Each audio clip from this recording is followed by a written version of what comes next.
This is a continuation of what a heart awakening feels like. So most of us have to take a look at our past. It is brought up, it is resurfacing so that we have to heal it, take a look at it and heal it. What does this mean? Seeing any of our trauma, whether it be physical abuse, mental, verbal, sexual abuse. Maybe you went through a lot of people dying and you had to grieve over a lot of things of that sort. Maybe you had relationships, whether it be romantic or non-romantic relationships, that hurt you and caused you to not be able to trust.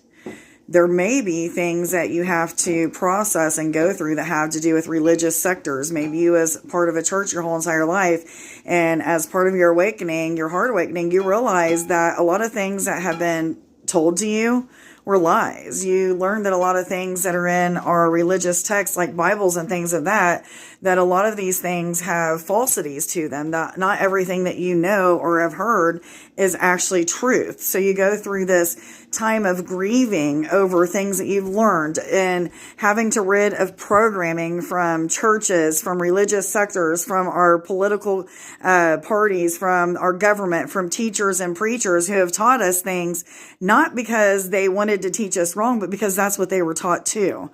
So you go through a process of having to grieve over and over and over again, all these different things. Some of us start to realize that we have a calling or a purpose on our life, which is to spread our love and light in some way, shape, or form.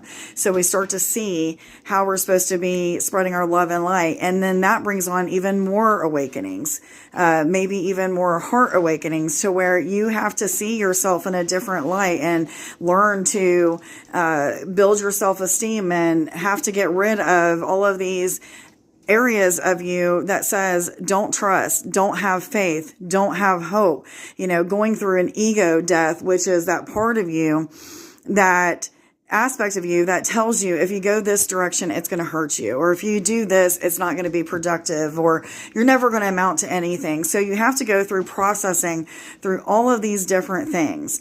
And God is going to use people, places, things, and situations to teach you the lessons that you need to learn, whether they be good, bad, or indifferent. So it's up to us to just allow, flow, be in the present moment. Try to not force any kind of change, but just be and sit in the emotions that you're feeling and experience what you're supposed to experience. And know that on the other side of this is such a huge blessing, a blessing of peace, being okay with who you are, loving yourself again, learning all about and being able to express unconditional love to yourself and others. I hope that you guys have a wonderful day. Much love. Bye.